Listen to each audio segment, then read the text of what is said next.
தனியார் உடற்பயிற்சி கூடத்தில் நள்ளிரவு நேரத்தில் ஆயுதத்துடன் மர்ம நபர் நோட்டமிட்ட சிசிடிவி காட்சிகள் மர்ம நபரை போலீசார் தேடி வரும் நிலையில் தற்போது அந்த வீடியோ வைரலாகி வருகிறது.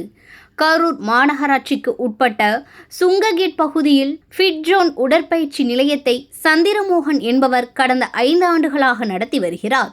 இதில் நாள் ஒன்றுக்கு 80க்கும் மேற்பட்ட உடற்பயிற்சி செய்து வருகின்றனர். கடந்த மாதம் 31ஆம் தேதி இரவு உடற்பயிற்சி நிலையத்தை மூடிவிட்டு உரிமையாளர் வீட்டுக்கு சென்ற நிலையில் அதிகாலை 2:10 மணியளவில் அடையாளம் தெரியாத இளைஞர் ஒருவர் அரிவாளுடன் பூட்டியிருந்த ஜிம்முக்கு வந்து பூட்டிய கதவின் பூட்டை உடைத்து உள்ளே சென்ற நபர் கல்லாப்பேட்டையில் இருந்த 2000 ரூபாய் பணத்தை திருடியுள்ளார். தொடர்ந்து கையில் அரிவாளுடன் மேலும் ஏதேனும் உள்ளதா என உடற்பயிற்சி நிலையத்திற்குள் சுற்றி நோட்டமிட்டுள்ளார். வேறு ஏதும் கிடைக்காததால் அந்த நபர் அங்கிருந்து தப்பி சென்றுள்ளார். இந்த சம்பவம் தொடர்பாக சிசிடிவியில் பதிவாகி தற்போது அந்த வீடியோ சமூக வலைதளங்களில் வைரலாக பரவி வருகிறது. இது தொடர்பாக உடற்பயிற்சி கூடத்தின் உரிமையாளர் கொடுத்த புகாரின் அடிப்படையில் தாந்தோன்றிமலை போலீசார் விசாரணை நடத்தி வருகின்றனர்.